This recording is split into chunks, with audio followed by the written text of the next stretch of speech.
There we are. All right. Hello, hello. Welcome back. Another Sunday, another episode. I've run out of intros. I've done this too long. You know the drill by now. Let's jump right into the introduction. Yeah, we don't need to introduce you. So, No, people are sick of me, so go ahead. I'm Dr. Swellman. I am a speedrunner of RPGs and various other games. I've been doing this for, gosh, it's been about 10 years now. And yeah, that's me. That's what I do. And that's pretty much that. All right. Well, thanks for watching, everyone. Good episode. Oh gosh. Yeah, no. That's really what I specialize in is RPGs and games that I really really enjoy. If any of you have seen stuff like on Earthbound speedrunning, that was kind of my my vertical within the speedrunning community, my little slice, I would say. I picked that up in 2016 and all the way up until I think 20 trying to keep track of time here. 2021 is when is really my kind of tenure in Earthbound speedrunning. And it's kind of funny. So I really enjoy RPGs. I have since I was a kid and growing up I played like Final Fantasy. Which one was it? 1 and 2 Origins for the PS1 was my first one, and then it just kinda went from there. But, between Final Fantasy, Legend of Dragoon, um, Pokemon, of course, and, like, all those games, I really enjoyed, seeing, number go up and the kill thing get stronger. That's basically what it Fair was. enough. Jeez. Um, so I don't and the funny thing is I'd never heard of Earthbound, like, before I got into speedrunning. I'm kinda getting ahead of myself here. Um, so my first playthrough of Earthbound was, like, a fast playthrough, and I'll kinda get into how I got into the community and everything, here in a bit, but, yeah, I was like I did a fast playthrough, didn't play through the game casually. I took another runner's notes by the name of, Red Balloon Man, or RBM for short, and had a big thing of notes on speedrun.com. I just took those, played through the game, and it just kind of, went from there. It's pretty funny. But, really to go back and to figure out where it all began, we have to go back to 1895 when my great great great grandpa was born. Um, No, this is just the kidding. furthest back we've ever gone on this show. Goddamn, what?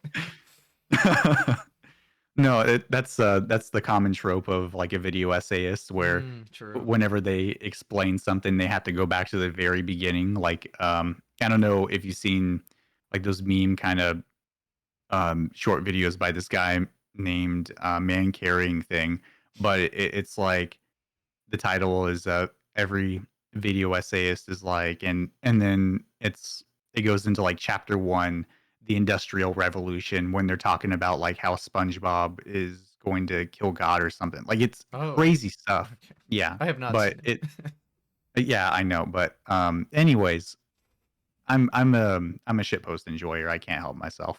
Fair enough. I do enjoy a good shit post, so checks out. So I mid not even mid 2000s. 2007 is when I got into YouTube. So I signed up and everything. I was old enough to make an account. At least I think. We'll go Classic. with that. I believe I was old enough to make an account. No, actually, I had my parents' permission. That's what it was. I had my parents' permission. We'll go with that. um, and I was actually tired of going to the library to print out strategy guides and like glitch FAQs and whatnot. Um, for games I was playing. So I was playing a lot of Pokemon Emerald at the time and Mega Man Battle Network, just a couple of games on my Game Boy Advance. And I was going to the library, printing out pages upon pages. Like I think they were, I don't know, if they were 2 cents or 5 cents each. It was one of the two. But I went to Game FAQs. I don't know how I found out about the site. I think I just searched up like glitches and tricks and stuff for those games, and just printing out FAQs. Well, um, my my mom was not happy about the fact that she had to pay like dollars in library fees, like whenever I had to print pages and everything, because of that cost. And these FAQs, these facts, um, are massive. I mean, you could have like an entire stack like this big for some of them for some of these RPGs. So, um, I printed those out and everything, and she was like, "Just use my computer," or she let me use her computer to look up the stuff from now on. That way, I could do it at home. I could print off the pages without you know costing her however much I cost her, because we didn't grow up with a lot of money, so we just kind of scavenged what we could. But um, so I ended up looking up stuff for Mega Man Battle Network 6 at the time. I think that's around the time it were released, and was trying to 100% that game. I was really invested in it. I had dug in. I had gotten all the battle chips, the standard chips, the mega chips, giga chips, all that stuff, and I was trying to beat all the enhanced versions of the bosses. Basically, getting all of the stars that you could get on the main title page. And so you beat the game, you got a star. You completed your standard chip folder, you got a star. And so I was trying to find out how to do this stuff. Well, I come across some weird challenge videos whenever I was looking up stuff on YouTube. And mind you, this is like 2000, 2007, 2008. Um, and I come across the Mega Man Battle Network challenge scene. So what this was people would um, edit the game's memory, or at the time the term was ROM hacking, um, to put in bosses or enemies or whatever in the battlefield, um, to do custom battles and stuff, which was like super cool. I was like, oh my god, I can fight like three base BXs all in the same fight. Like, oh, it's crazy. So I ended up following these challenge videos and whatnot, and watching these people do this stuff. People like Tamias two, I think it's 5 twos actually. And then another group called Challenge Duo. And so what they would do is, back in the day, and I don't know how familiar you are with the old YouTube channel pages, but A little bit. they were kind of like the actual pages, like about me's, and you could put comments on people's pages, kind of like MySpace or Mhm. whatever. Yeah, yeah, we're going Five-star back. rating system. Yeah. Yeah, yeah, exactly. So we're going way back. Um, and you could comment on people's pages and stuff. Well, that's where people would have their like challenges and everything, like a challenge request queue. And so these guys would update their description with people in the queue or whatever. You could send them PMs, like they had a message system as well. YouTube did, and you could get on a list to be in these challenges. But you would send in a request to be like, "Hey, I want you to do this, this, and this, fight this boss with these restrictions," and then they would go ahead and do that. Super cool stuff. I mean, the 14-year-old me at the time was like, "Oh my fucking god, this is so cool." And so, um, that's when I got into YouTube, and that's when I kinda started really thinking about, like, the challenge scene. I didn't do any myself, like, I didn't get into ROM hacking or whatever, because I I didn't know how. I didn't know how to teach myself back then. Um, so I just kind of went on my merry way. I requested some challenges. I have some old requests under my old username on YouTube somewhere, in the form of videos. I think in like 2008 or something like that. So there was that, and that's kind of like the very first nudge I had going into speedrunning. So come December 2008, um, about a year and some change later, I had already moved and I didn't really have internet access anymore. Um, and so I was still playing games and whatnot, but my source of information for gaming came from a Game Informer. And so you go to GameStop, you get a Game Informer subscription with your fancy membership. It was like, what was it? I think it was like it wasn't that expensive. Honestly, it was like was it $12 a year? It was something. It, it it wasn't too bad because you got the physical magazine. But I would have Game Informer shipped to my place every month, and so that's how I kept up with gaming news. I had a huge stack of them, from I think 2006 to like 2011, that I lost in like a move. Not, or I wouldn't say not long ago. Crap, it was like 13 years ago at this point. But in that December 2008 um issue, it was about Halo 3 Recon. So I don't know how much Halo you're familiar with or played or whatever. Not much. Um, so Halo 3 was big. Like Oh it yeah. was insane. I loved it. Um, Great game. I played that like online quite a bit. I was a little bit late to the party, but I still got my time in on it. Well, Bungie had this kind of follow up called Halo 3 Recon, which would later be known as Halo 3 ODST. Just an expansion campaign with a bunch of map packs for the base Halo 3 game. Um, and so they had a feature on that. Well, in that whole magazine, um, there's a small one-page article that they were doing at the time. It was titled Gamers, and it was like a gamer connection thing, um, where they would highlight individual gamers' achievements or whatever. Um, and with the advent of Xbox Live Arcade and leaderboards and stuff, like that was a huge thing. The issue before, I believe, was Geometry Wars. Um, Amazing, highly addictive Xbox Live Arcade game. Loved it. I played the second one a shit ton, unhealthy amount of hours into that game. Um, but basically, you're like a shape trying to kill other shapes, and you get a high score, and it's cool. It's a lot of fun.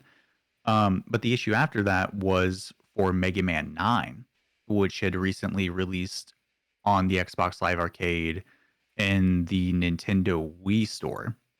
So they featured this guy who did speedruns of Mega Man 9, and I think for the all stage, let me look. It's in here somewhere.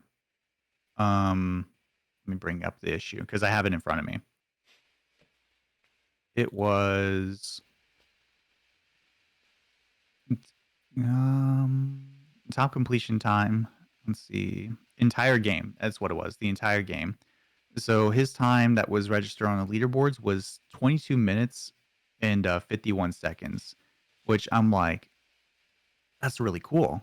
I mean, like, I'd never played the game before. I played Mega Man games before then. Um, just as a preface, I I had a lot of I jumped between a lot of consoles growing up between my parents. So my dad had like Sega, he had PlayStation, stuff like that. Then my mom's side, she had like the Nintendo games. And so um just kind of a background on that. But I actually managed to play a little bit of Mega Man 1 and 2 back in the day. And so that was in my head like, "Oh my gosh, that's cool." One, that there's a new Mega Man game, and two, um the the speedrun thing. Like, I didn't know people did that. So that kind of, like, tickled my brain a little bit. It was, like, more of the challenge stuff and everything, but I didn't do anything with it. Um, it stuck in my head because that was my very first exposure to speedrunning. So, I go a while, without interacting with, the community or anything like that. I never did. Um, July of 2013 or somewhere around that time, I and this is where things get a little unclear. I was looking up stuff on YouTube. I don't know what it was at the time, but I came across some videos from SDA, the Speed Demos Archive channel, particularly about AGDQ, SGDQ games done quick in general, and was seeing speedruns and stuff. And I'm pretty sure it was a Dark Souls speedrun because I had been trying to go through Dark Souls at the time and understand how to play the game and play through it fast and get overpowered quick because I had really gotten into it after it went on sale around that time. And so I remember seeing a speed I think it was by Uber Goose who had the speed run. Um and I was like, "Oh shit, this is cool." Like, whoa. And I remember going to Twitch because at the time my friend that I was kind of crashing at his house for a bit, he was watching people like iJericho and Gold Glove doing playing games like Call of Duty, Black Ops 2, or and Gears of War 3 in particular at that time. Which, by the way, big FPS nerd. I don't know if I made that clear with Halo, but yeah, I played a shit ton of Halo and Call of Duty and Gears of War back in the day. Um, though Gears of War isn't really an FPS, but it's fine. Nobody cares anyway. um, so getting to the point, I ended up going to Twitch and I think it was watching them or something, and I see that GDQ is live. It's July 30th, 29th rather. It's their last day of streaming. And I think I don't remember what their new name is or anything like that. But at the time, um, Zodiac Mofat, they were doing a run of Twilight Princess. That was the closer. So I was watching that. I watched that into the night. And I was there whenever GDQ finished and raided another person. Never heard of raiding before. So um, back when they had the hosting feature, you would host someone with the /host command. But they sent a bunch of people, hundreds of thousands of viewers, to I Ate Your Pie, who I believe was doing Paper Mario speedruns at the time. And then it just kind of went from there. So that's when I started getting into like the Twitch speed running like community, just following it. So after that, it went to Andy, and then um, another runner named Stelzig who was running Super Mario Sunshine, and then from there, Samurai Man, then BJW who was doing Super Mario Brothers 3, Goron guy who was doing I think Ocarina of Time. It was either Ocarina of Time or Majora's Mask. Bonesaw, and then I just kind of went from there. I didn't follow games done quick. I was looking at my following list. I didn't follow GDQ until like after all the raids were done. I went back to their page and was like, "Oh shit, I need to follow them so I know when another GDQ is gonna happen." And I've been kind of watching since. So it's funny um, that I'm into RPGs and everything, but I end up watching a lot of like different um, runs of like Mario platformers and all this other stuff, PlayStation, like 3D Zelda games. And so I was all over the place. I just love video games. man. That's just how it is. Fair. Yeah. um, so fast forward to where are we at? 2015. I had been lurking for a while and whatnot, and I kind of fell off a little bit in terms of watching speedruns. I was watching a lot of Narcissa, um, quite a few other people as well at that time, and it was awesome to see all these games like speedrun and everything. But I fell off a little bit. Um, I ended up getting really addicted to playing Destiny, which was Halo, kind of like Bungie's next thing after Halo since they split off from Microsoft, and they weren't doing the IP anymore. But I played a ton of that, got into some gaming communities around that, and just kind of fell off.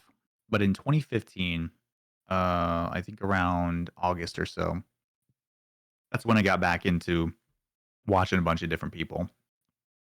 And so I, at some point in 2014, I ended up buying a capture card from my from income from one of my first jobs, just to have it because I was interested in like streaming and everything for a little while. Like I had wanted to do it, especially with Destiny. Like I was watching people like King Gothalion who used to do Borderlands content, Professor Broman who used to do Borderlands speedruns and other stuff. And I was like, I could try my hand at the streaming thing. Didn't do anything with it.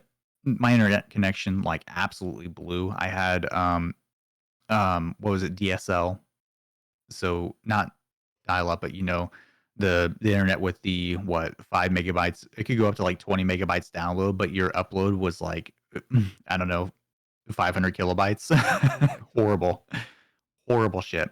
Net, do not recommend. um, so 2015 comes around, and I get into various other communities. I don't particularly watch anymore or don't hang around anymore, but within the speedrun community. But that got me into streaming. So I started doing runs of Mega Man 1 on the Mega Man Legacy Collection, which had just released. I was super excited for. And they had like the leaderboards and the time attack stuff, kind of, going back to that article in Game Informer that I was talking about just a bit ago. Like it comes full circle. So my first speed run was Mega Man 1 glitchless. And I was playing on a shitty HD like LCD screen TV with like some latency. And then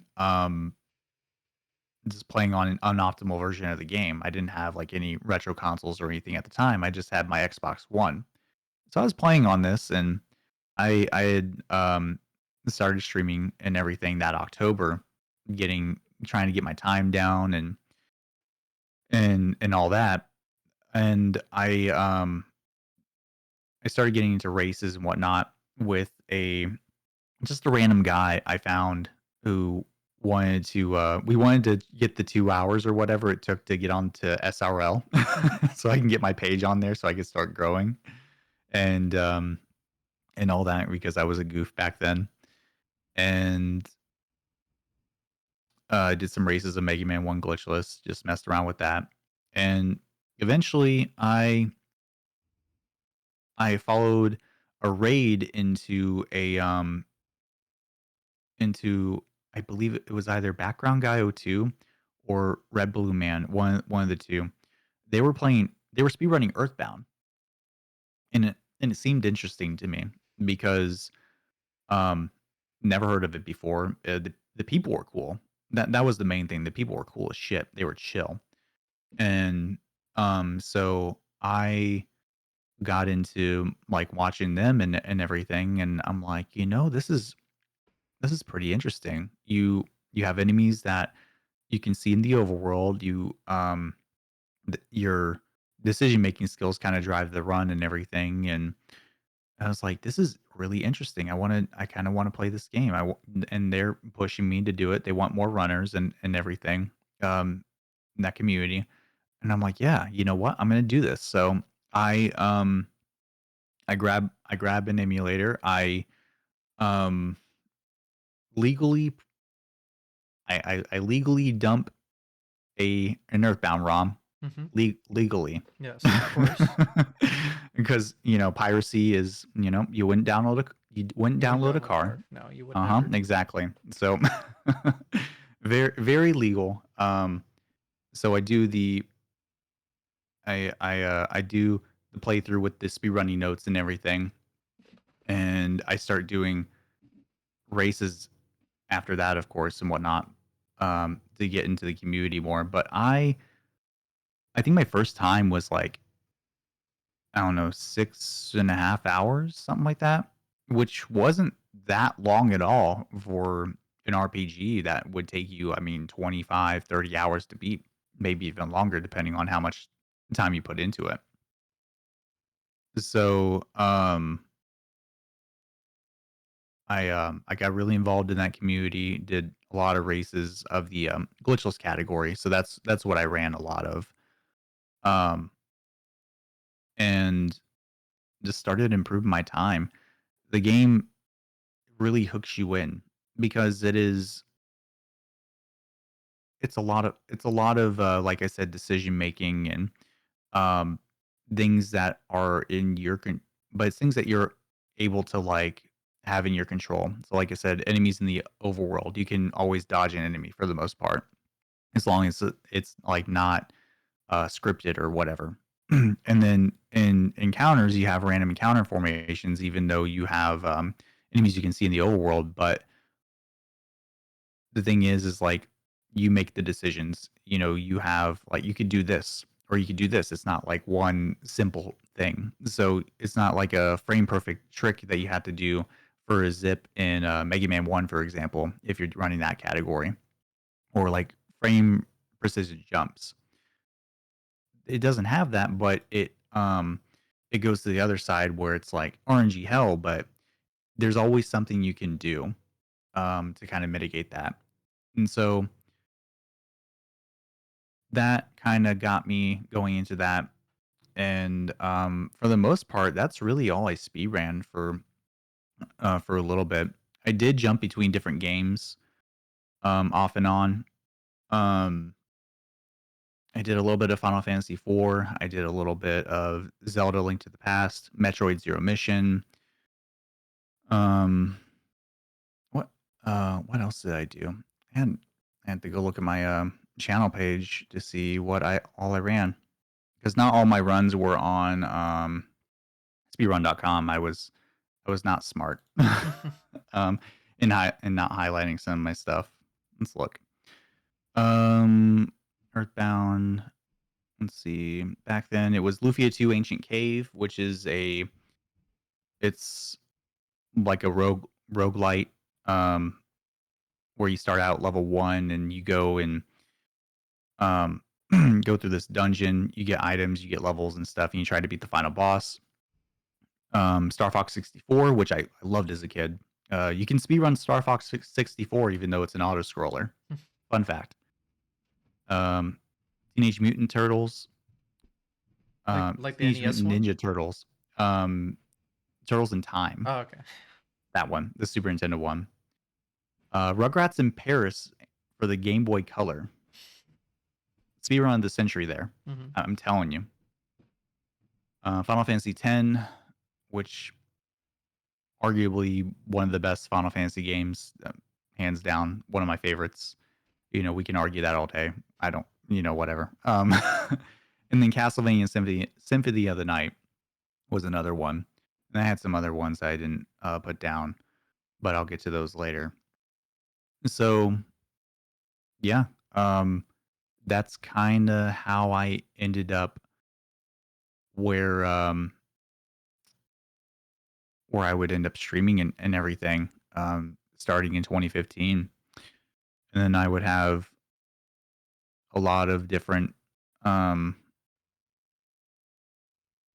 runs, but mostly I sticked with Earthbound, just trying to push my time down because I've always been competitive.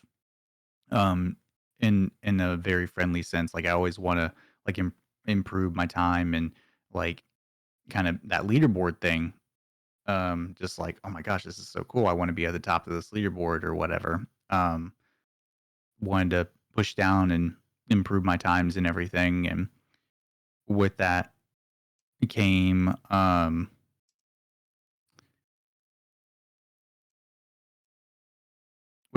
like a lot more involvement in the community with races and stuff like I mentioned before, and eventually teaching and inspiring others to get into the scene as well. But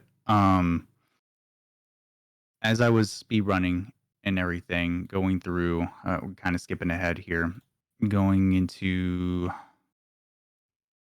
what was it? Let's look at my highlights.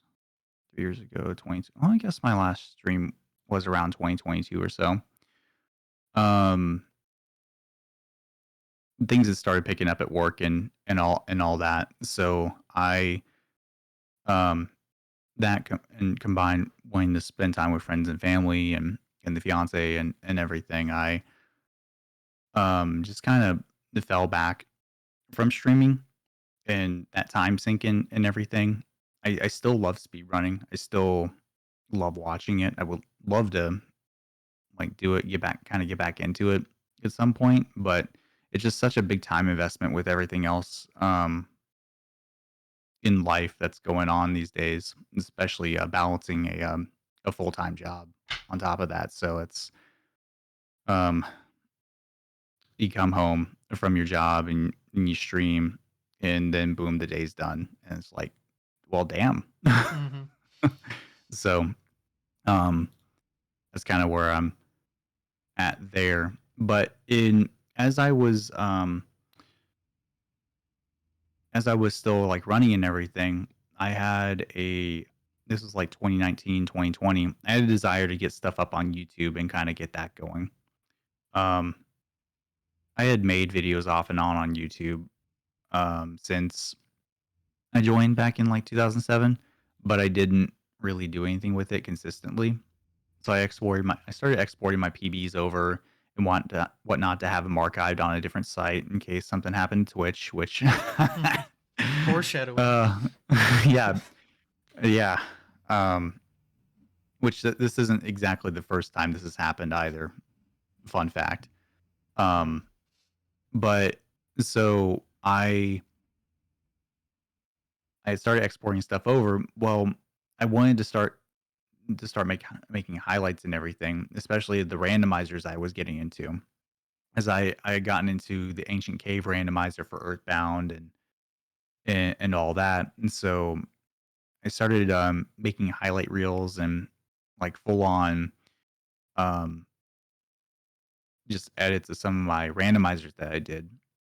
And so I was uploading consistently during COVID. I was working from home and it was very easy to like on my breaks or whatever, just go over to my desktop and have something like prepped and ready to go for it to go onto YouTube. And so I had been doing that for a little while and that was fun and all. But then in 2021, I have to look at the timing of this. There was a copyright claim thing that happened um with Earthbound's music.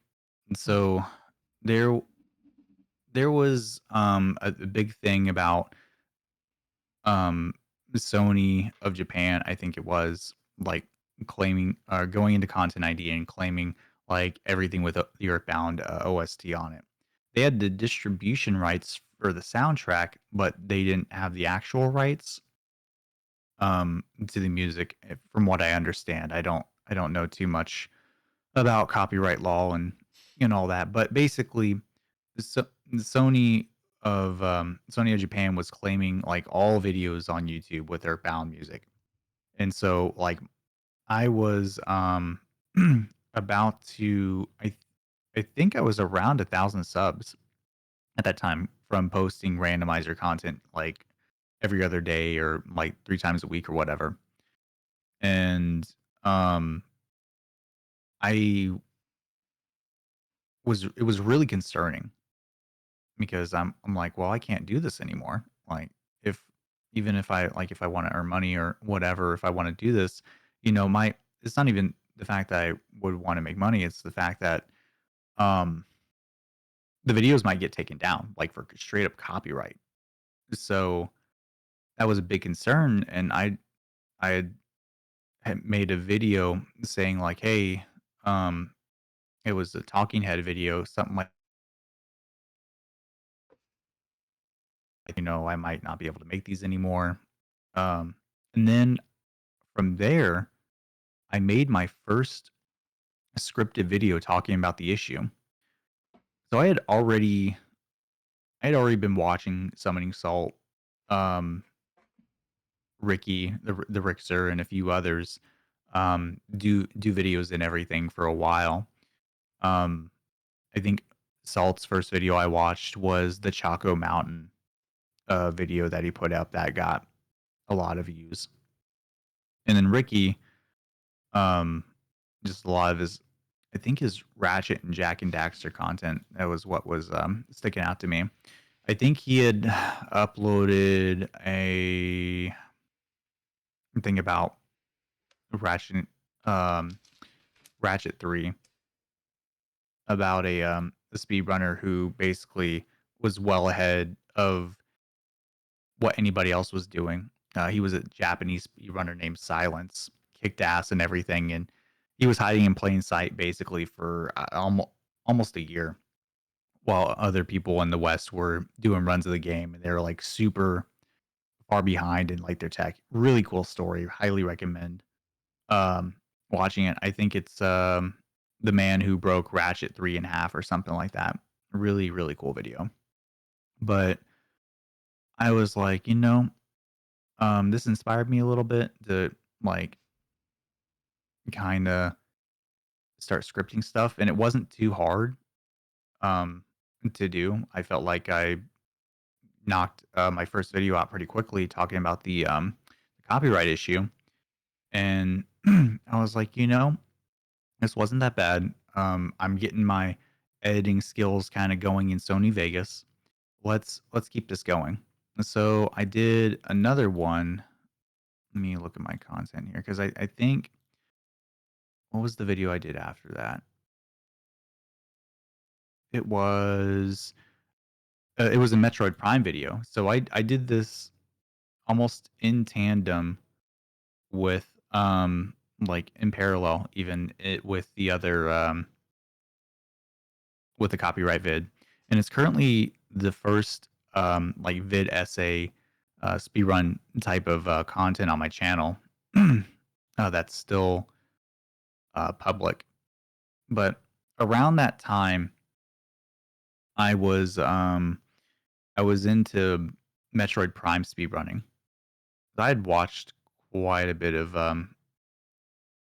Metroid Prime runs and whatnot up to that point. I don't think I did too many Prime runs. I'm looking. It might have been no, I thought I did before then. Yeah, I did. Okay. That's what it was. So I did in a lot in 2020 and 2021 of Metroid Prime, and I guess kind of getting off on um another trail, another tangent here. I I love the Metroid series, love Metroid games and whatnot. And I was looking for a game that had a like a like good movement and a high skill ceiling that wasn't really Mario 64. Yeah, that's the big one. um really I really enjoyed Mario 64 as it like when I was younger. I don't think I've got come back to it since, but um I understand that Mario 64 is very very hard to optimize, very high skill ceiling and all that. It But I feels played a shit great ton. though. Yeah, Feels great. it is. It is. It's amazing. It's just not for me. Oh no, it's hard as hell, but it feels great. hmm It feels great, hard as hell. Exactly. um, but I played Metroid Prime when I was younger. Prime 2 specifically, whenever I got my GameCube as a kid. And I'm over here yapping, by the way. If you need me to shut up, No, just let me I mean that's the know. point of the show. So it makes my job easy. I just sit, smile, and nod. hmm Um, so I got a GameCube sometime between when I had my PS1 and I think around when I got my Game Boy Advance. And the first three games I got were um, Metroid Prime 2, which I played and beat. I beat that one before the first one. Go figure. You take what you can get as a kid. Um, Final Fantasy Crystal Chronicles, beautiful game, amazing, absolutely loved it. But I could not beat it as a kid because I couldn't figure out this puzzle basically at the end of the game that you essentially needed the strategy guide for. And the last one was um, Eternal Darkness: Sanity's Requiem. And if any of you know what that game is, it's rated M for mature. It is a psychological horror like game that kind of plays like Resident Evil or whatever. Amazing, amazing game. But me at the age of I don't fucking know, like 11, Mm-hmm. 12, probably should not have been playing that. No, that that Not at all. that's how you get ruined for scarred for life. Yeah. Very, very, yeah, very wild game. But Metroid Prime 2, I played so much. And it's kind of funny because now that I'm thinking about it and now that I'm talking about it, I'm starting to remember more of what I was into at the time.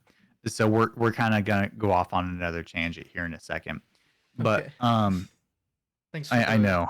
preparation. Now I'm ready. um so before I get there, I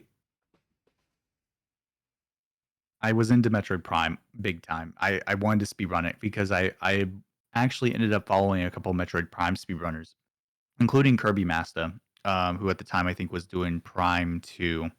So Kirby Masta, Claris, all of them. And there was another one who was doing Prime 1 that I followed in 2016. But I eventually got into that and I got down to a 57 in in-game time, which was really cool. My goal was sub hour to get like a 59, but I got to a 57, which is really, really, really good. Um, Very fun game, super high skill ceiling. You can fly across rooms, um, like on the 1.0 version. You can do something called scan dashing, and it plays in a way that it's like I wish Mario 64 speedrunners could like come to Prime and be like, "Hey, check this out," and then be like, "Damn, man, Prime has hands. What the fuck?" I So see. that's how I feel about the game, and that's how a lot of speedrunners who speedrun Prime feel about the game because it's just so cool. But anyway, back to the whole me kind of getting to Prime. So I was looking up glitches and stuff for Metroid Prime 2 back in the day, and there were some ways to like get out of bounds. You could get 100, I think it was 101% by collecting the missile expansion in the GFMC compound room. I think that's what the room was called. Um, but I learned some speedrunning strategies from that way back in the day, early mid 2000s. Um, like ghetto jumping and stuff like that. I think they call it slope jumping now, but it'll always be ghetto jumping in my heart. Um, but that's kind of how another thing that really got me into it.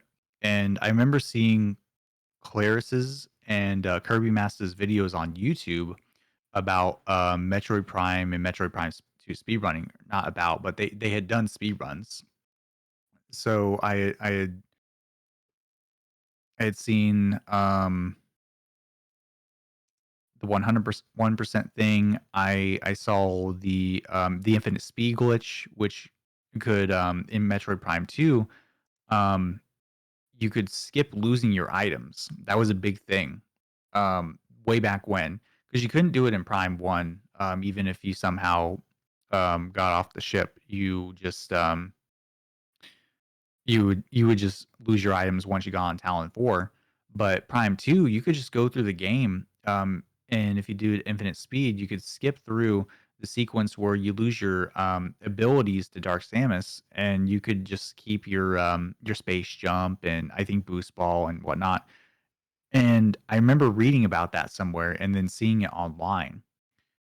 So that was a very big, like, holy shit thing. I didn't even think about speedrunning at the time. I was just like, yo, this is really cool. But it turns out everything's connected, man. Like this is here and this is here, but it all leads to this. And like, oh my God, this is so cool. Yep. And me just like realizing in real time, like, this is why these are the things that got me into speedrunning. So anyway, back to the video essay stuff.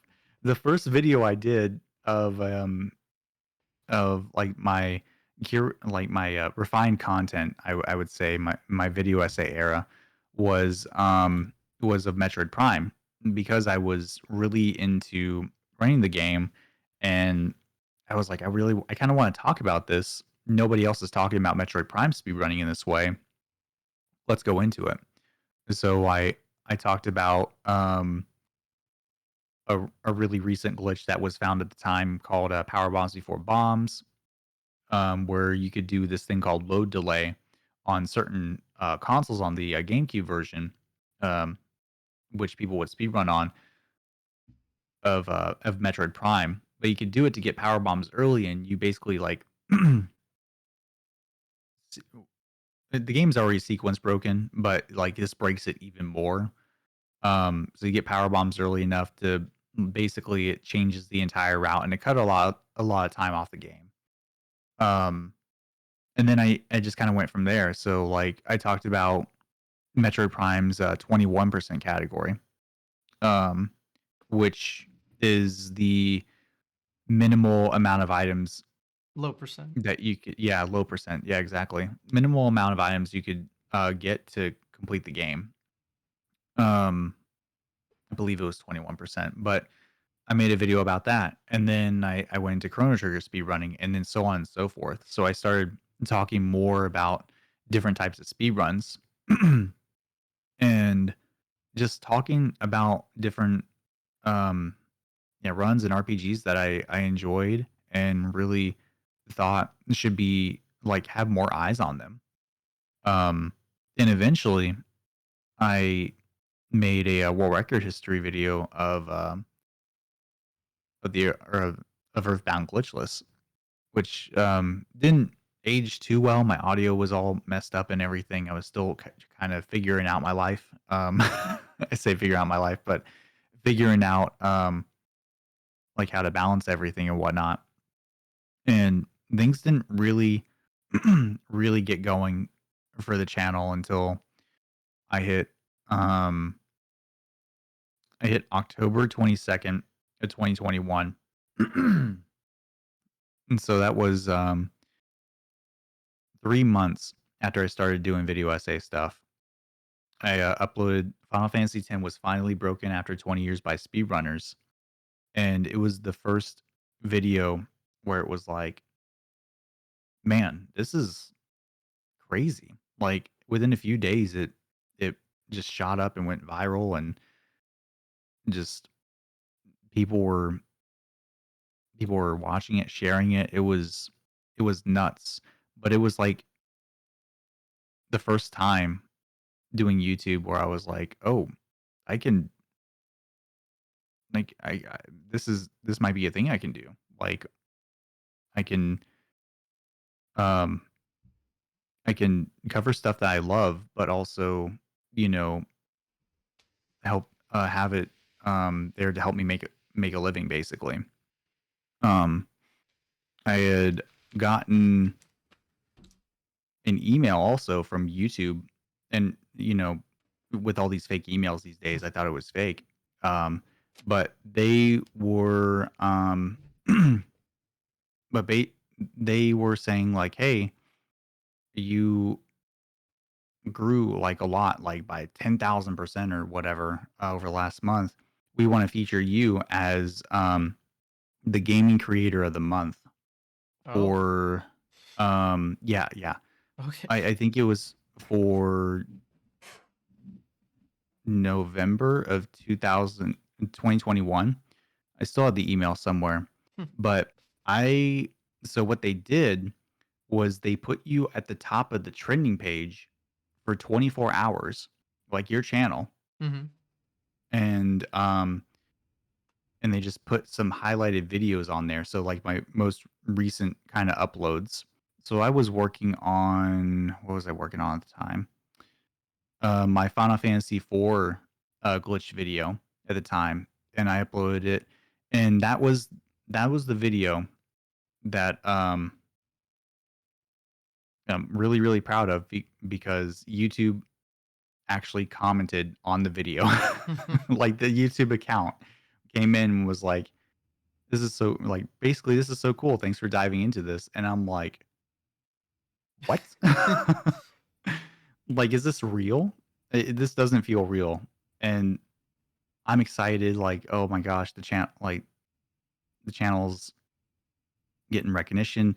People are getting recognized in the communities. Like more people get to see like these awesome like discoveries in speedrunning and like these different histories and whatnot. And it's just that's the goal basically of my channel is I cover a lot of RPGs that I enjoy or I think people would enjoy that also don't get a lot of attention um in just like YouTube in general or just in the overall speedrunning community. And so Earthbound is one of those RPGs. I did one on Blue Dragon, just a bunch of different games that like you wouldn't think that have good or active speedrunning communities. They're there, and Hidden there's a gems, lot we of can say. stories to be yeah, Mm-hmm. exactly. There's a lot of stories to be told, and that's kind of like the mission statement of my channel is to tell those stories, dive into those glitches, dive into those discoveries, those obscure things or the obscure stories that nobody would ever know otherwise. And maybe get other people into speedrunning those games as well. Um, so yeah, that's what I do today is I don't stream much anymore. I know we're 53 minutes of me rambling on into this. I don't stream much anymore, but now I do the YouTube stuff because that's what I have time for. I can just kind of get my laptop up on the side and do some editing and everything while just hanging out and all that without having to dedicate a big block of time of it to it. So yeah, that's I was a bit all over the place, but that was kind of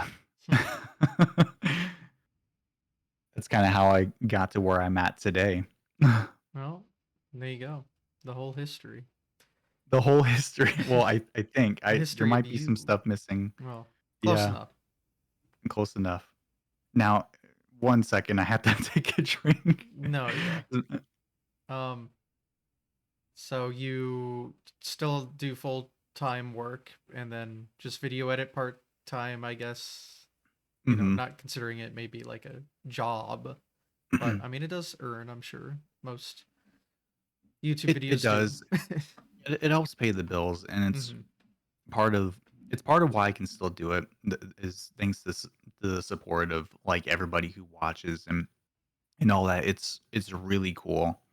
Um, as a kid, I've always said like I I feel so selfish like doing this, like saying this or whatever, because but at the same time it was like kid me saying this. like to my stepdad. I was like, "I'm gonna be a millionaire by the age of 30, and I'm gonna do it playing video games." My snotty ass like saying this stuff, and because I didn't know what I was gonna do when I grew up. I wanted to be an astronaut. Mhm. I don't actually want to be an astronaut. Okay, I don't want to deal with that shit. That I'm not built for it. So, um, I've always wanted to like get into gaming as like a way to make a living or whatever, but also like it was really professional gaming. So like the MLG tournaments and everything, like being on an esports team, for example. Like I always wanted to do that, but I was good at like FPSs and stuff, but I wasn't like great. And it was because I didn't know how to be great at the time. Um Fast forward to today, it's a little bit too late and I've kind of, you know, gotten away from that. But no, that was my thing I kind of joked about as a kid. I would become a millionaire playing video games. Really, I think it was just to spite my parents and just to kind of be a little shit. But um I realize now that I can't do that. I don't want to do that. Um because of several things. The full-time job, it gives a lot of stability. Like you have a consistent paycheck coming in. You have your health insurance and your benefits and everything, pension, 401k if you got that. And so um I think it would be irresponsible of me to try to like do this full time. As much it would be like as much fun as it would be, as cool as it would be. Um, I can't responsibly do that, and I also love my full time job, so Oh, there's that's that good. too. But yeah, no. I feel that's If you would have quite asked, rare sometimes, so that's yeah, good. yeah, I get tired from it at times, but overall, I love the work. It makes me use my brain. So, and it's not like a labor intensive or whatever. So, um, but if you asked me like 5 years ago, I might have had a different story. It's just I've again the circumstances of where I was at. But um, no, so yeah, juggling that has been less challenging now than it was in the past because I don't stream anymore. And in all honesty, I don't speed run much anymore. I have considered doing offline runs, but it's a big time sink, unfortunately. Um, the only thing I've considered and might do would be like going back to the SDA days of segmented runs and then like doing like a segmented run of Earthbound Glitchless or something like that, just to kind of put together a theory human task, not task, but like a like a theory human limit of a speed run in terms of that category. But yep, no, that's that's kind of why I'm at where I'm at with content creation or video production and like the work and the balance and everything. Mhm. I always like wish I could do more. I think about it like yeah, I wish I could make uh just straight up pump out more videos and tell all these stories and everything, but it's a lot of work. Um there's a lot to do to write the research and then of course the video editing aspect. Um because there's so much out there, especially with RPGs. But um that's time. Mhm. Time is time is a mofo. Yep. um that's for sure. And I guess that goes back to, why I'm at where I'm at with creating content and just life balance in general. So you still got to find time to make time for work, games, stuff around doing stuff around the house, friends and family, and then of course video editing. It's a lot to pack into a day. Hmm. You make it work, and honestly, if you want to make it work, you can. But it's a hard mindset to get into sometimes. The grind set. Yeah, what they call it, the Sigma grind set. Something like that. Oh gosh. Yeah, definitely sounds difficult. I mean, I suck with time management, so I get it. But Yeah. I, sounds you like you know, have it pretty well together. it seems like I do on the surface. Now, ask me tomorrow, and Mm, you might get a different answer. fair. Um, yeah, I would. You seem like you would be good with time. Being a speed runner and all. No, Like me. no, no, not quite. Oh gosh. No. It's never easy. Um, no, Time I is the bet. enemy of us all in multiple ways, you could say. Yeah. Yeah. You still do a lot of running these days, right? I try. Yeah. I fell off pretty hard this year so far, but I've been trying. But every time I try again, it's like, oh, suddenly I have 2 days off again, and Yeah. I don't know. It's hard for me to stay consistent, just in general. Y- But I'm Is trying. it just kind of a mix of like bad scheduling and kind of burnout, or I guess. I don't know. yeah? I haven't thought too much about it, but yeah, Oh, no, there's some understandable. burnout, and I'm the kind of person where, oh, I have this goal, I really want to hit it, but if you're burnt out, you don't want to do Yeah. it, but you also don't want to do anything else because you want to get the Yep. goal, and then yeah, it's just an Yeah. endless cycle. I feel that. I completely understand that. That's Um, how my brain works, at least. yeah. No, I can see that. Me, I'm just like I tried to keep the mentality of finishing runs and just kind of doing it for entertainment and um like a mix of the goal of getting the world record or getting a better time, but also like just hanging out with like chat in the community and everything Hmm. at the same time. Like kind of keeping that in mind was a big thing that pushed me forward because I did build up an audience a little bit and just um, between the Earthbound speedrunning community and just people who would hop in who enjoyed the game and or rather enjoyed me. It was just kind of a mix of those two things that kept me going. Yeah, you did get Um, Twitch partner, didn't you? I did, I did, which was really awesome. I was in the middle of a speed run of Earthbound glitchless. It was May of 20 something. Nine I think it was 19. 18 or 19, one of the two.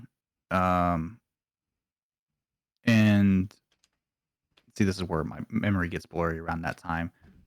Close, And I close had enough, right? been, I had applied and gotten rejected a few times, and then I was keeping an eye on my email. Um, and I remember getting a rejection like I think a week ago, but then I got a notification in my dashboard, um, like a little dashboard notification thing, saying congratulations, you've been invited to like the Twitch partner program. Go here to like mess with your stuff. And I'm like, what? What? Change your What? mind, did you guys? Like, I think I still had the video on my desktop here, and it was nuts. Like, I didn't expect it at all, and it was just, it was just crazy. It was a very, a very happy moment for me. Very confusing So it because I happened was live trying to. on stream. You got the Yeah, I was on notification. stream when it Wow. happened. I'm like, "Oh, shit." So, I stopped my run. I was in Winters, which is about, I think, 50 minutes into a glitchless run. I just straight up stop, and I'm like, "Oh, shit." There are more important things to deal with right There are now. more important things. Yes, exactly. Yeah. I'm glad. when they do, I guess, invite people, it's usually while they're streaming, so you can get the reaction. Yeah, I still have it sitting around somewhere. I just have to find the video. Um, but no, that happened. That was really, really exciting. And um I was working on that for a while. I mean, I say working on it, I was just grinding Earthbound and trying to get the average, like the viewer average up at the time.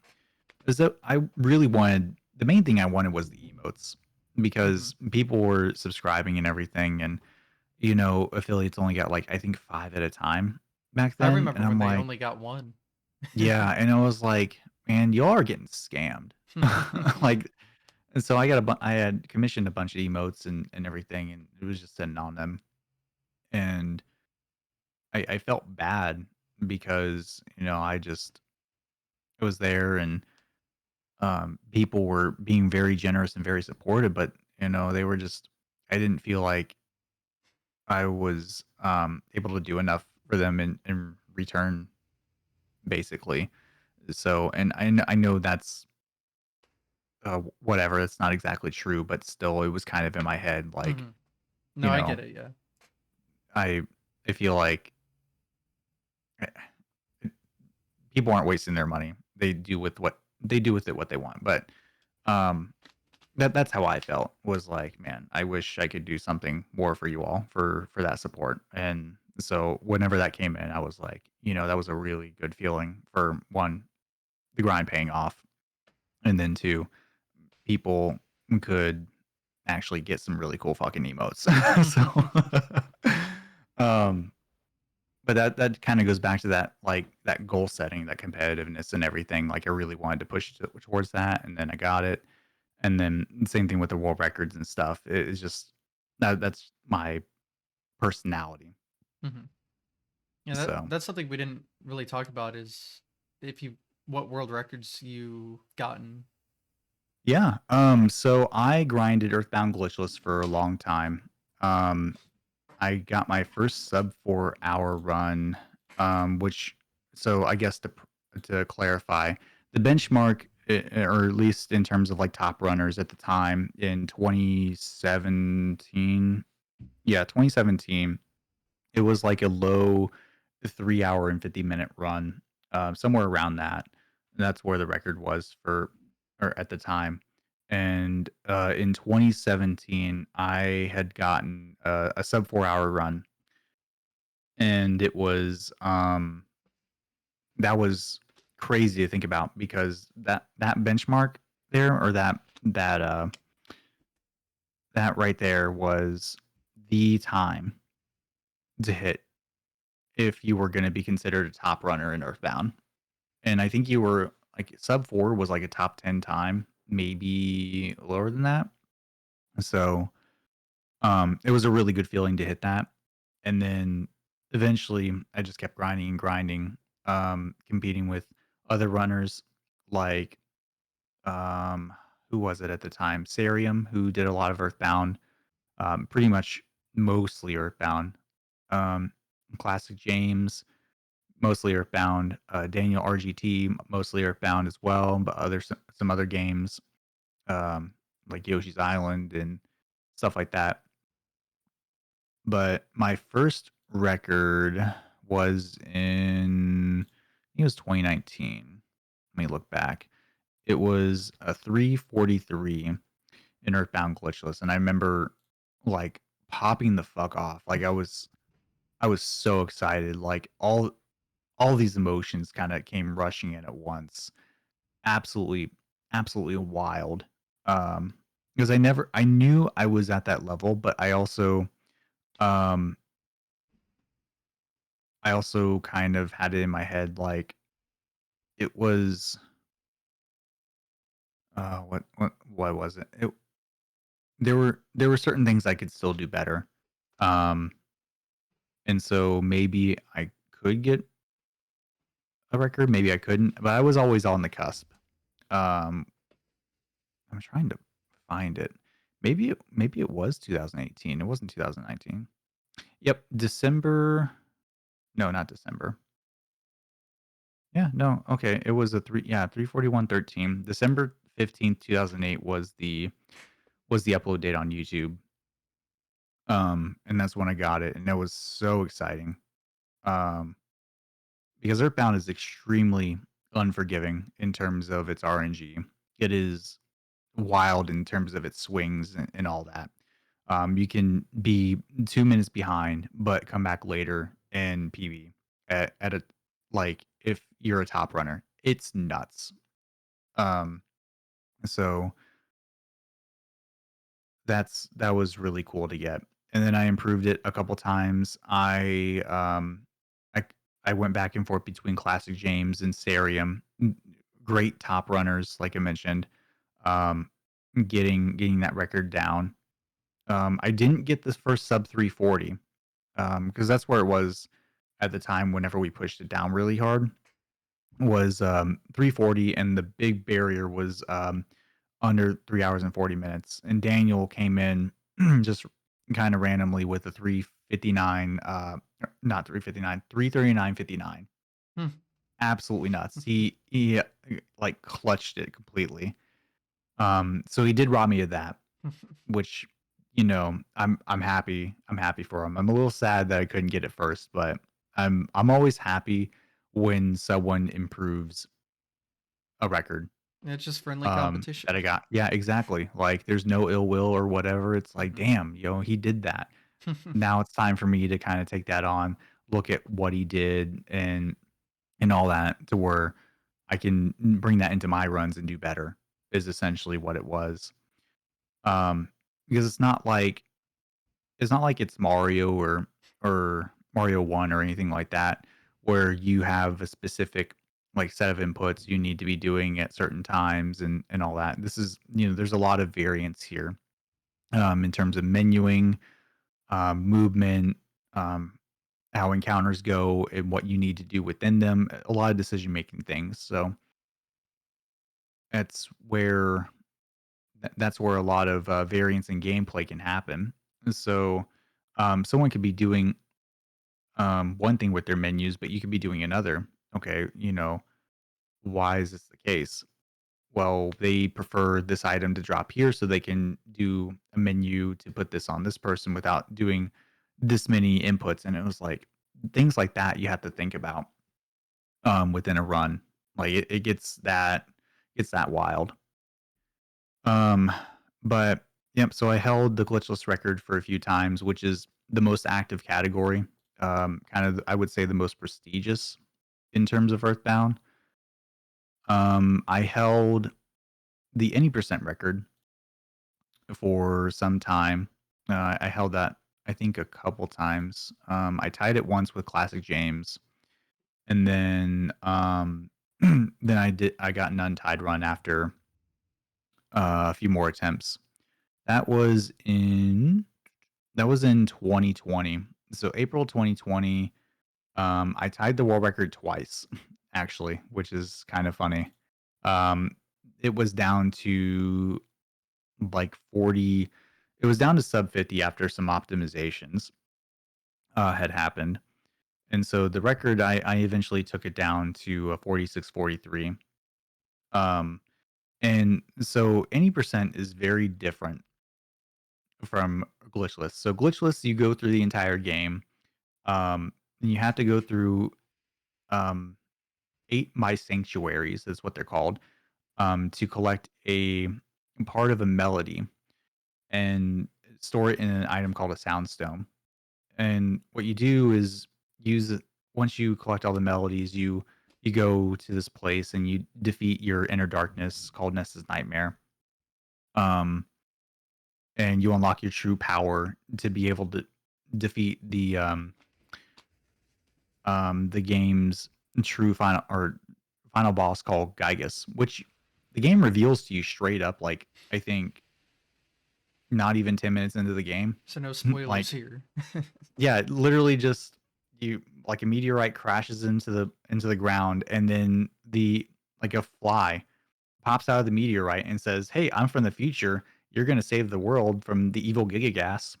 His name's Gygus, but there's a if any of you know about the Gigagas meme. I don't. um, it's okay. It's fine. It's old. Got it. We don't need to talk about it. Um, but he just lore dumps on you and tells you, "Hey, you need to do this." The game is very silly like that. It's very self-aware, but it's also like full of shit. And it's great. It's got a lot of fun. It's got a lot of great humor. Yeah, Um, I played it for like an hour, but it's definitely on my list. But I'm not much of an RPG person, but mhm. the So the big ones I'll try to get through someday. yeah, That's one of them for sure. cool. I'm holding you to that, by the way. That's fair. I'm gonna be coming back around asking whenever I'm like, hey, 5 years from now when I'm on the podcast the second time or something. I don't do repeats, so Oh shit. this is your only chance. Ugh. No pressure. No, it's fine. I didn't know that. Hell, I don't know if I'll still be doing it in 5 years. I mean, Yeah, that's fair. I'm already All in right. year 3. Yeah, you are well down the line. We'll get to that here in a minute because I do have some questions Oh. after I get done yapping. Um, so anyways, Earthbound 80%. Um, compared to glitchless, it's very glitch heavy, as you would imagine. So there's a lot of out of bounds tricks. A lot of there's some resets and everything, and but the main draw to both at the top level is RNG manipulation.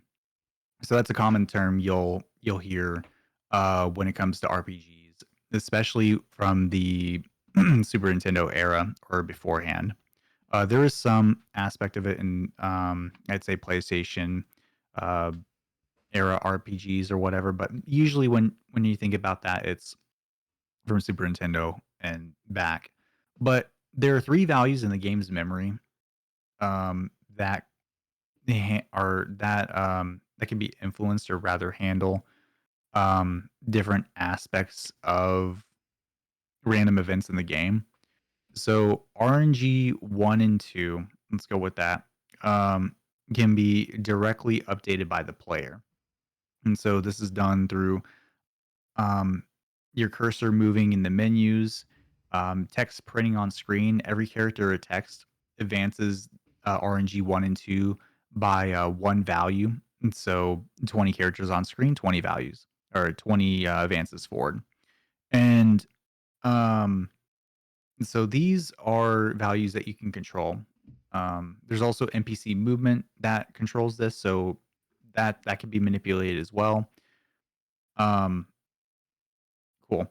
So then there's RNG 3, which is, from what I remember, influenced by RNG 1 and 2, and it's updated based off of that. So when there are invisible 64 by 64 pixel square grids wherever you're walking in Earthbound, um, and think of them as like boxes, and then they're separated by like lines.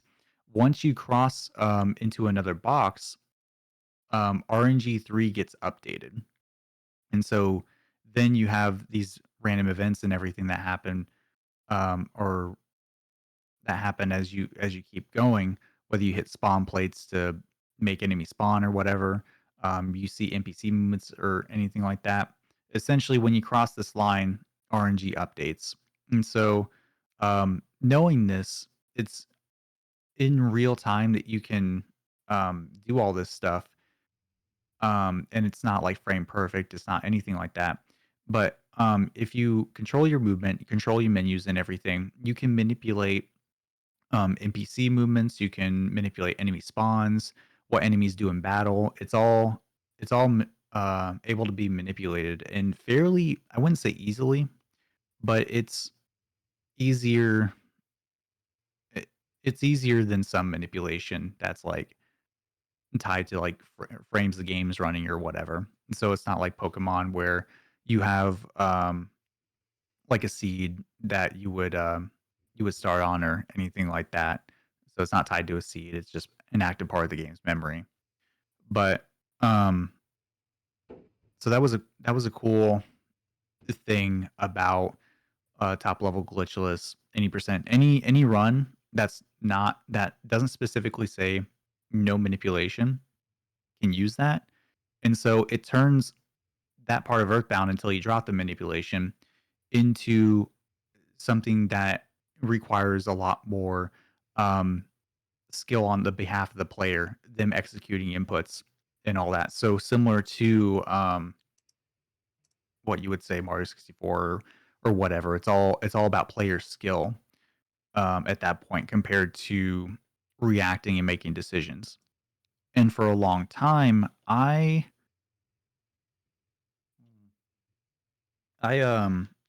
didn't want to do any percent because I enjoyed the decision making and everything that I had to do with glitchless. But I was already doing the manipulation at the top level whenever I'm getting into these top times and everything in the glitchless category. So I'm starting to run out of time to do glitchless runs. I had already gotten my record that gotten the record that I wanted. I brought it down to a 338, um, and took it back from Serium. I improved the record by 6 seconds, basically at that point. That's how optimized glitchless is now. Um, I don't hold the record today, by the way. That someone improved that. But it stood, I think, for I don't know, like a couple years. Let Wow. me go to the thing because it's on there. It's kind of crazy how long it stood. Um, 2 years and 9 months, which Wow. was not really something that it's not something that's happened um really since then. So or even before then. So since the very very beginning of Earthbound speedrunning, I think the only instance where a record was held longer was possibly by Skateman 222. Um, and he had done runs very early on. He was one of the first people to live stream runs of Earthbound back in I think 2012. So um, crazy to think about just how long that stood before Octopus Cow took it, which I'll talk about him here in a bit if we have time. But so going back to the whole um, any percent speed run. So it was very much input heavy. It was very precise, all that. I didn't know if I could do it, but my experience playing like platformers and all this other stuff, I had in my mind like, oh, I've done this before. It's just I'm doing it now in an RPG. So after getting the glitchless record, I started working on um, any percent and learning the strats and all that. And I got from the time I started running any percent, I started running it in let's see, January. Yeah, I think my first runs were in January of 2020. I tied the record for the first time on April 10th. So to go from that to there, so what felt I wouldn't say very quickly, but I think I was only streaming a couple times a week at that point. It was wild to me. I didn't like another thing that didn't feel real. um, but any percent is very glitch heavy beyond the manipulation. So you skip the entire first town. You're in Onet. So you have to fight a few bosses to basically get through to the next town. Well, there's a way you can overload um, the game's memory or the allocation it has for sprites. I think it's like 22 or something like that. If you get that, if you get enough sprites on screen, the game will start unloading different sprites to free up memory. and there's a way to manipulate um, a bunch of enemies on screen in the bottom of ONET to remove the sprites that make up the barrier, the police barrier that's at the bottom of ONET, um, that is there until you beat the bosses inside that town. So you can just basically skip that part of the game. Absolutely nuts. Then in a little bit later, you can use an item called a skip sandwich, which it's a consumable item that lets you run fast or move it like I think 2 or 3 times the speed that you normally would. You can use that to help you move through walls. So there's like these very thin walls, like cliffs, that are like single tile, um, like n- single tile terrain that's not traversable. And so you can, if you get to a certain spot between the terrain that is traversable, so traversable, not traversable, and then like there's traversable terrain here, you can kind of squeeze through by aligning your subpixels at a point where there is a like a diagonal connection between like traversable terrain, but there's um like in traversable terrain or whatever in between it, so you can like squeeze through, and the game pushes you through and lets you get to like that upper area you're not supposed to get to. But you can use that to skip a bunch more like of the game that you wouldn't normally be able to skip. Get from Tucson to Threed, which um, lets you progress the game's story without like doing the first 2 dungeons essentially. And um, you get another character, you come back to Threed, and then from there, what you can do is something called a stairs glitch. So there's this famous Earthbound glitch um, that lets you go out of bounds whenever you walk on the stairs, which is the stairs glitch. And what it involves is you catching a status that will inflict damage in the overworld. So getting poisoned, getting a cold, or getting sunstroke from an enemy or whatever.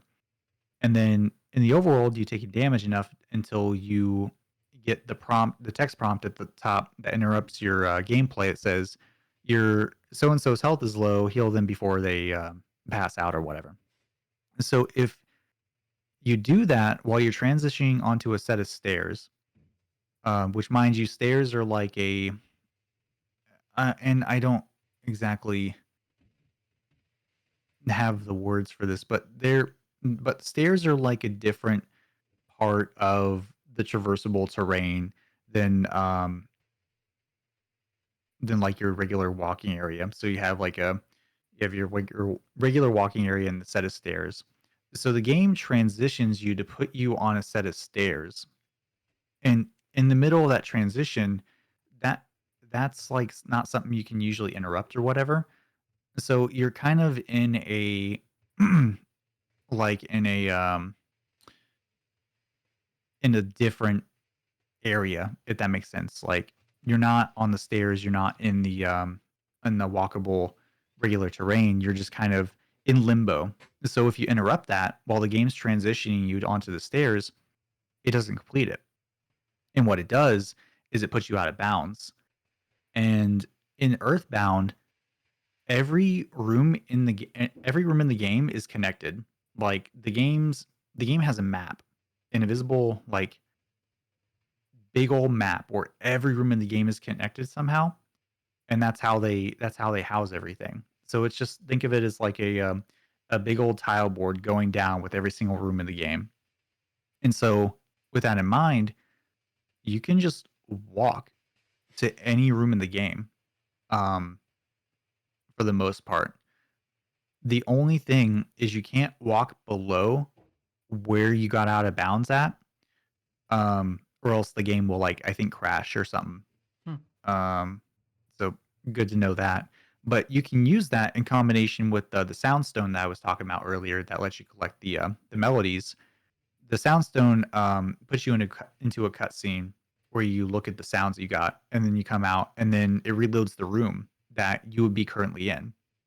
So you can do that to find doors and stuff if you're in like a room or something. You can exit. You can still exit doors because the loading zones are still there. The loading triggers are still there, and then you can just end up in a different part of the game from there. So we use that to go from Threed all the way to Summers, which, mind you, is like in a glitchless run, you get to Threed at like from Winters back to Threed at like, I think 50 minutes or so. You don't get to Summers until like 2 hours in.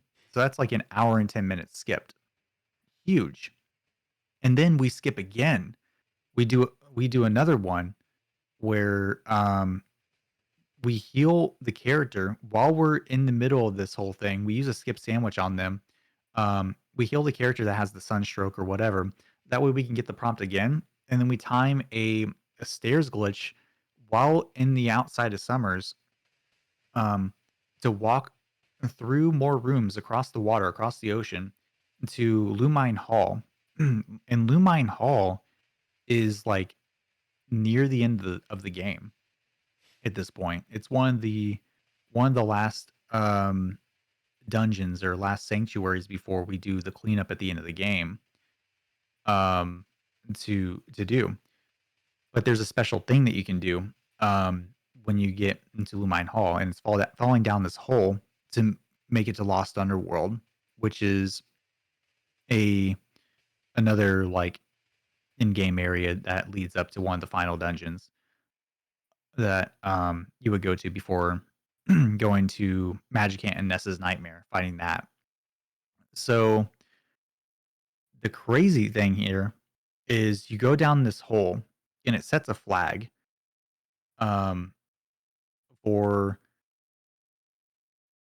this what they call a phase disorder, and I guess big spoilers and all that. I've been talking about this, but games old as hell. Um, but also, sorry, man. Oh well. um,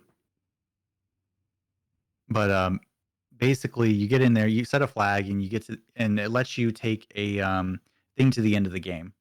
Um, like a teleporter to the end of the game. And so you death warp back to Threed, and you basically die again um to go back to Threed, and then you get out of bounds by getting a cold from a set of zombies on the outside of the area. And then you go to Magic Camp, beat the boss, and then you eventually end up at the end of the game. But that's basically the route for any percent, which is only 46 minutes long compared to actually I think it's shorter now. I think it's like 44. But compared to like the 3 hour and 37-minute run of Glitchless, that's the current record. Hmm. Um so yeah, cool rundown of the route for those who cared or didn't cared.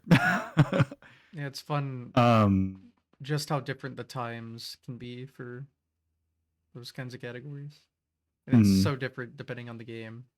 yes, That one it is massive.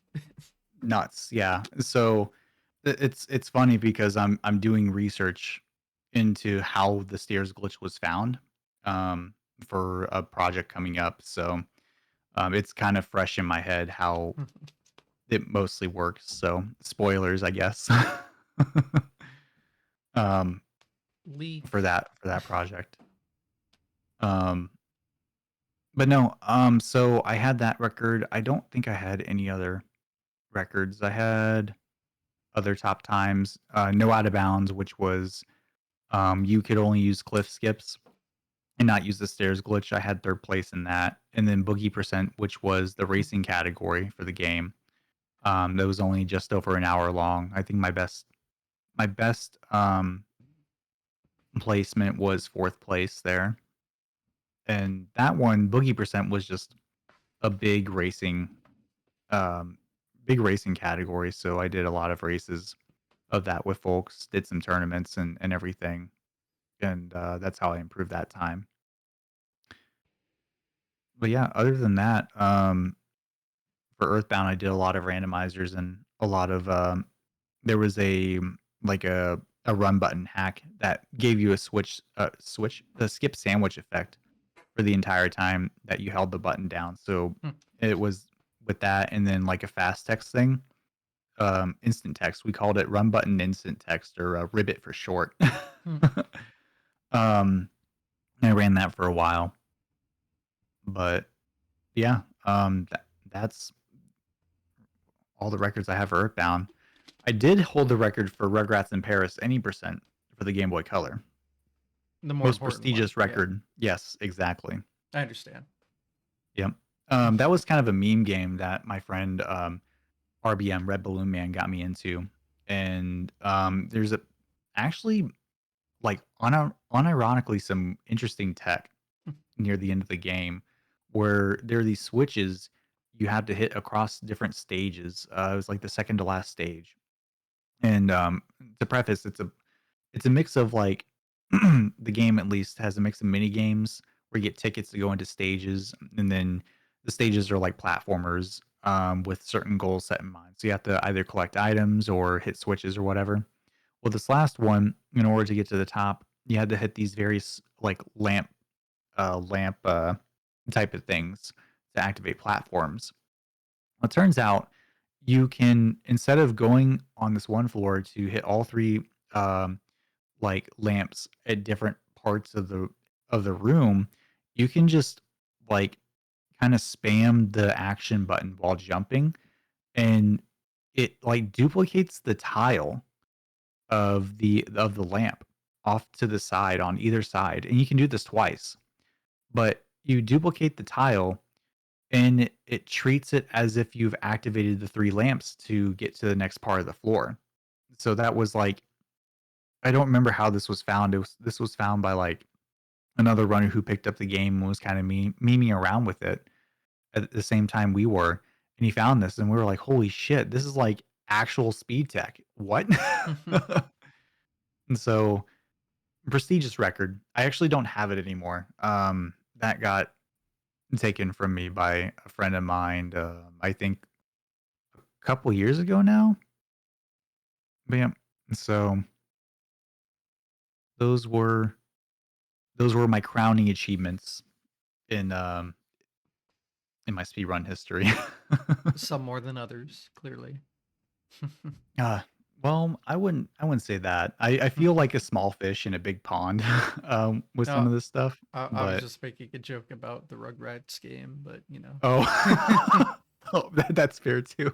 I thought you were just talking about like in general, and Nah.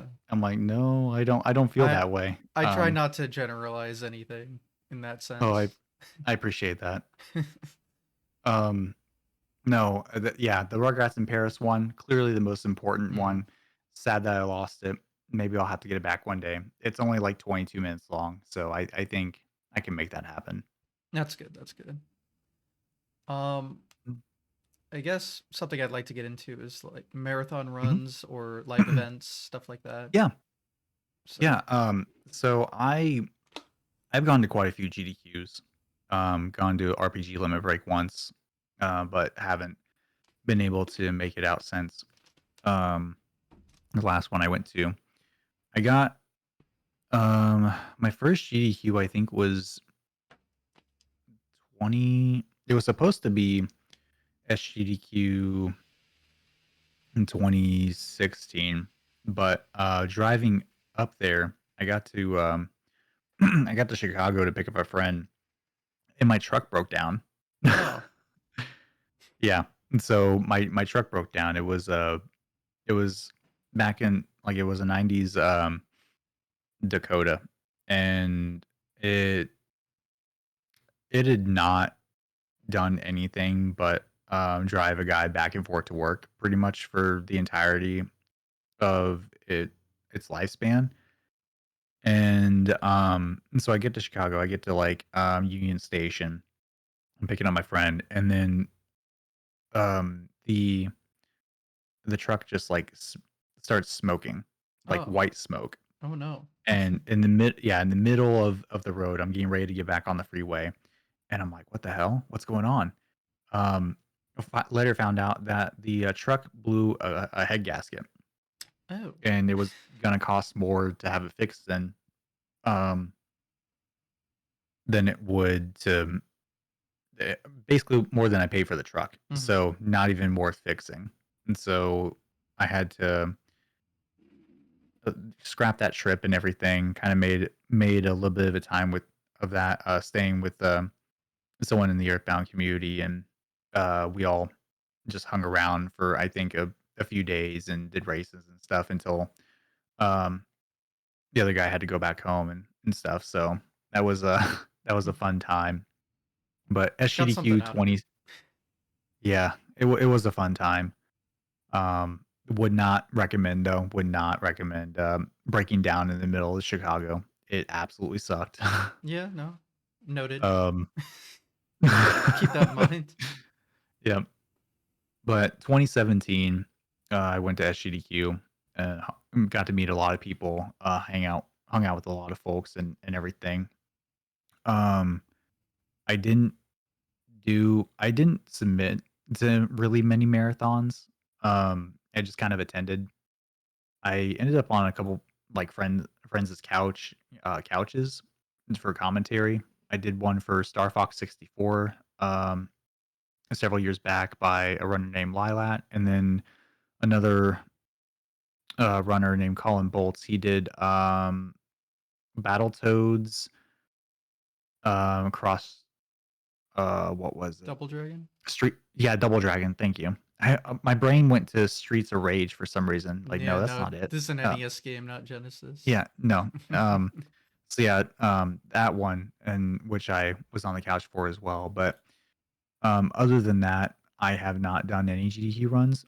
But I did do an 80% run of Earthbound for ESA, and that run was online, so I was able to submit and everything. I got accepted, and that run was nuts.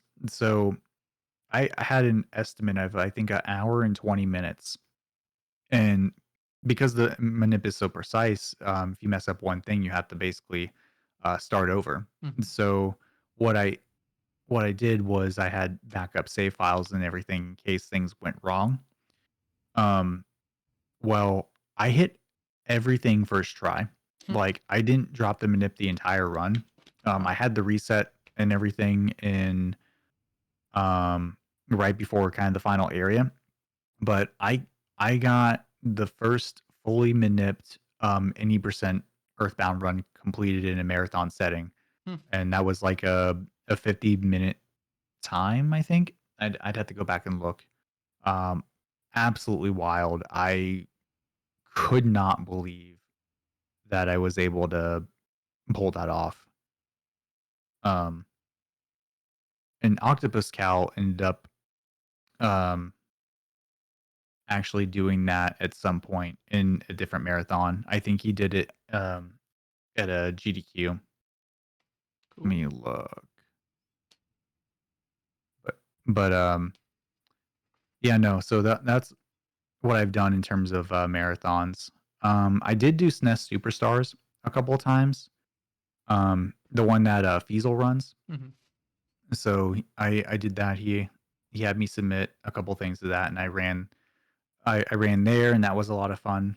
It's an online marathon featuring Super Nintendo games. I think it still goes on today, but yep, that was a lot of fun. Did a lot of Earthbound glitchless. I don't think I did 80%, but I did that. I did the run button instant text. I think I did that as a race, and I did something else, and it's escaping me. I can't remember what it is.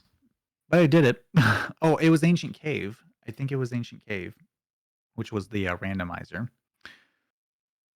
So yeah, I um I did those, but overall, just went to marathons as an attendee, meeting and greeting people, just getting to know them, their games, watching runs live in person, um, and also just hang out with the homies. Mhm. The best part. Yeah, exactly. I mean, going to the arcade room and just like playing Beat. Yeah. And then I know you did a panel at one event. I did, yeah. So thank you for reminding me. It was a speedrunning YouTube content creator panel, just kind of talking about the ins and outs of content creation on YouTube, um, like what we thought about it, best practices, how to get into it, and really the idea was just like nothing is too dumb to talk about, well, for the most part. Um, but don't be afraid to like put something out there. Basically, even if it's absolutely garbage, complete shit. Um, you made it, and that's the thing is getting over that paralyzing fear of. And this is something I had like what I made not being up to snuff or up to the level of like a creator like the Rixer or Summoning Salt because they started somewhere too. And honestly, the thing that comes to mind is you you never know how things are going to go, how what you're going to do until you try. And so enjoy those bad creations, embrace them and learn from them. Um that's pretty much like that was my advice that I was kind of coming across trying to give during that panel. Mhm. But it was a fun one. I That was really exciting, honestly. I got to meet and talk to all those folks, and they were really cool to hang out with. M Sushi, Storster, um, and everybody else up there. All amazing people. Mhm. I know that's how we met because I went to that Yep. panel. Yeah, you were there in the audience. Yep, I was. you were. That's all I got to say about that, but Yeah. Yep. but And I then remember it. I remember running into you in the practice room as well at I think it was the same GDQ. Probably. I go to them Yeah. all at this point, so Yeah, yeah. hard not to run into And me. that's fair. And you try to kind of get around and talk to people and stuff too, right? For the most part, um, I've definitely been more social as time has gone on, That's but good. The same here. I mean, I used to be like feels like a social hermit. mhm. But I think I do speed have my running. people I try to stick around just because, Mhm. there is a sense of social anxiety. Like we've Yeah. all got it. uh, We're all nerds, I agree. Yep. but it I has gotten mean, better. yeah. Yeah, that's good. I think about it and it's like speed running GDQs and everything. That was the first place I felt like I could be myself and like talk about all this nerd shit and not be looked at like I was crazy or something. Um, and so me being the watcher of like a bunch of runs and everything, I try to um get around, see what people are doing and everything like that, and ask questions and not get too invasive, but you know, I just want to learn about people's speed games and kind of what drives them and all that, like to run those games. hmm 'Cause I just love speed running. Yeah, no, a ton of people do that. I mean, that's part of what Hmm. GDQ is for, is just Hmm. learning, absorbing, having fun. That's why I go. Yep. Yeah, absolutely. Um, Hopefully we'll be able to go again. I haven't gone in a little while since we just bought our house and we're trying to Mm. make sure that we got our finances in check before doing any vacations again. But no, going to GDQ is absolutely, completely, 100% fun. If you haven't been, anybody watching, 100% recommend. Oh yeah. Would attend. RPG Limit Break's another really good one if you're into RPGs. I think they're actually having their marathon coming up here pretty soon in the next week or so. I think it's in Colorado this year, but any RPG enjoyers, that's definitely the one to watch. Yeah. Yep. Well, I think we've covered most of everything. I mean, is there anything we didn't cover that you'd like to go over more? On I don't know. Like that's the thing is like you get into it and it's like, Mm-hmm. oh, I think I talked about everything. I don't know. And then I found out like Yeah. while I was in the middle of talking, like, oh, hey, this was my big motivation for glitches in like other speedrunning stuff, this whole Metroid Prime thing. So I guess yeah, let's talk about that. What got me or how where I went from there after getting done with Earthbound. So I did pick up at Metroid Prime, with it being something I've been interested in for a long time, watching Claris, Kirby Masta, and a few others. But I was really, really into those games growing up, and seeing the tricks and the movement, just being able to fly through rooms, and it being a very high skill ceiling and rewarding speed run.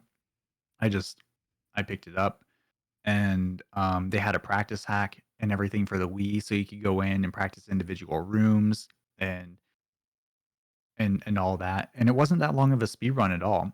Like they still use in-game time, which is a very it's a very not standard practice these days. Hmm. But in real time, it's like I think 20 minutes slower, or 15 20 minutes slower than the in-game time. But that's what they use. The in-game timer is actually apparently really accurate, Hmm. cutting out cutscenes and all that stuff. So they just use it. They being, I think, the general Metroid Prime speedrunning community as a whole. But no, flying through rooms and just zooming like through everything. The out of bounds stuff, that's very punishing, but very, very fulfilling to perform. I mean, that's really cool. All that together just made for an amazing speed run, and I was hooked. I had been watching people like Justin DM, Edzin, um,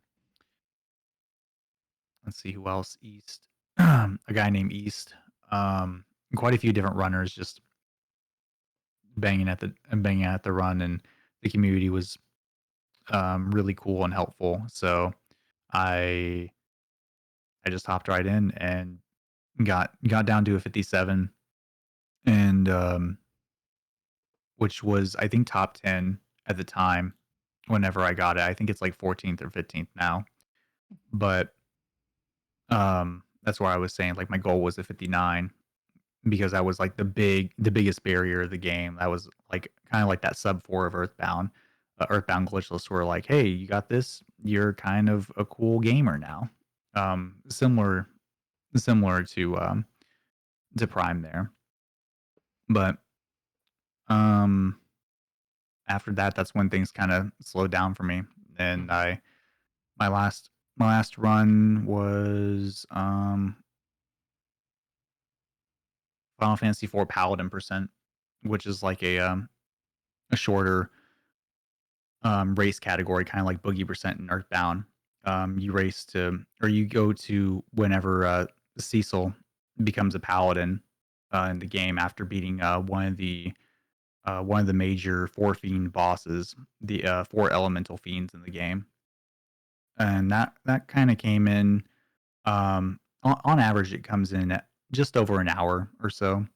So it's a nice short run, and it's used as a stepping stone to get to no 64, um, or no 64 floor glitch in Final Fantasy 4. Um, and I was going to take that and do more no 64 runs, but I just kind of didn't have the time anymore to do it, since those runs are about 3.5 4 hours long. Hmm. So I worked on doing segmented Metroid Prime to kind of improve my time and get that done, but um, that's around when I really stopped streaming. So Hmm. and And just kind of just moved over focused to on the YouTube content. stuff. Yeah, Hmm. got it. Yep.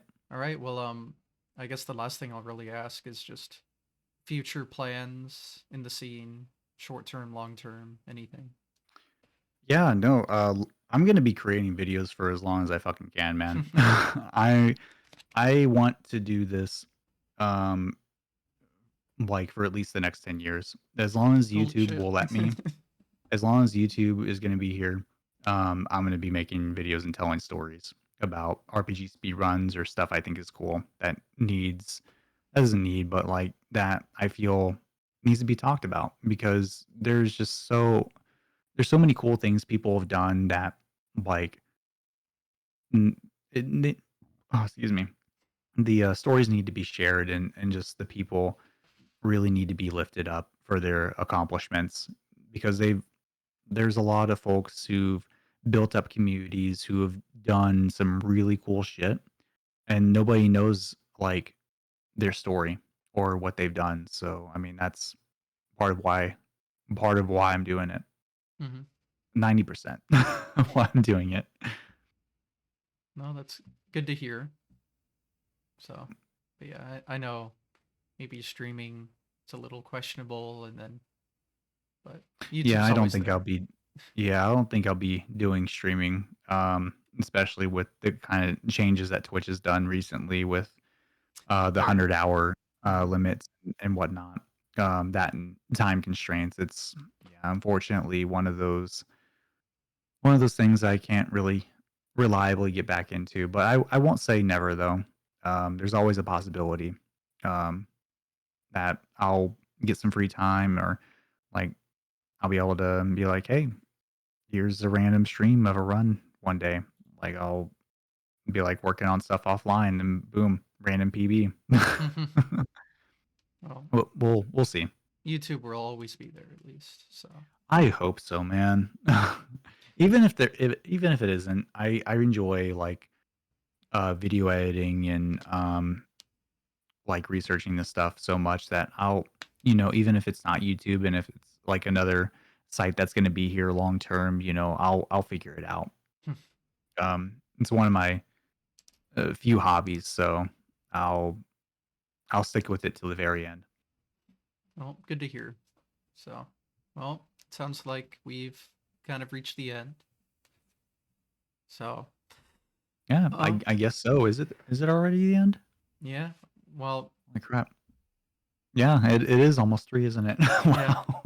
I was I just remember yapping the this hard entire cutoff I time. needed. So, we seem to have gotten everything. So, Thanks for mission letting me success. yeah. Thanks for letting me yap for like the last 2 hours. I was meaning to ask you some more questions, but I just ended up kind of getting off on tangent on tangent Mhm. on tangent and it's just I uh, can answer. I could answer quickly, maybe. all right, lightning round. Okay. What's your favorite Mario speed run? God. To do or to watch?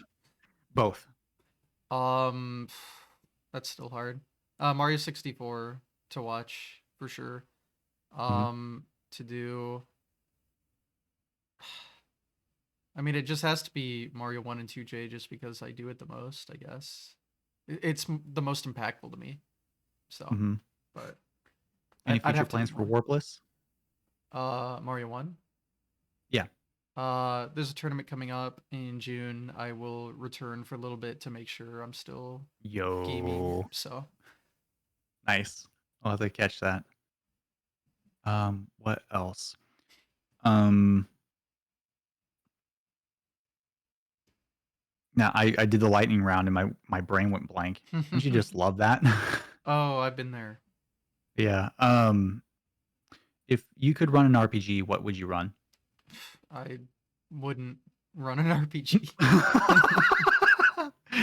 Sorry, that ain't Oh happening. man. Ah, got me. That's not my genre of speedrun. Would you run a GTA game? I've considered it, but I don't know how that would work. Uh I just yeah. I haven't looked into it all too much. But for the meme, I have considered it. Nice. What is your favorite dessert? God. I can't. I'm bad at favorites, so I'm just not Well, gonna be able to. what are you craving right now? Well, I'm having cheeseburgers tonight for dinner, so that sounds pretty There good. you go. That's a good dessert. Cheeseburger, boom, right there. Dessert? Well, Yeah, exactly. You don't have cheeseburger flavored milkshakes around your house? that is so American. But no, no, All no. right, I'll all right. I'll leave you at that. Li- What a fantastic endpoint. Well, anyway, um, well, go ahead and self-promote however you would like. Yeah, sure. Go make sure to give GT Ace That's all of not your you. money. Um, Okay, well, yeah, just you got a paycheck, give it all to him. That's mm, that's all I ask. I'm I'm just kidding. I'm not gonna ask for I'm that. only half I'm only half kidding. Um, Go check me out at my YouTube channel, Doctor Swellman, all spelled out. Um, that's really the main place where I'm at, where I post and where I upload and everything. I don't use the other socials too much except for promoting my content because Twitter is Twitter and all that. So Yeah, yeah, just if you enjoy RPGs and want to watch those, just check out my channel. and they are on screen, and I will link them in the YouTube description. So Sweet. Thanks, you know homie. I where to appreciate look. you. But yeah, that'll be all. Thanks for coming on the show. Thanks for watching, everyone. And Thanks for having me. I appreciate it. It was a really good time with me yapping. yeah, I'm glad because for some reason my throat just halfway through started like hurting. I don't know Oh, why. So you know what? something's going around, man. It helped me out. Oh, that's good. So you didn't have to talk too much. I Yeah, see how it that's is. why I'm a Okay. little quiet right now. But yeah, it all worked out. I'll be all It healed for did. next time, surely. But You yeah, need something for speaking the of thumbnail? uh, yeah, I'll ask about that in a second. But let me end things off here. Yeah. But yeah, just thanks everyone for watching. Uh, stay tuned for next time. You know where to find the episodes, YouTube here. Yep, that's all. All right, we will wave goodbye now. Bye. Bye. Bye.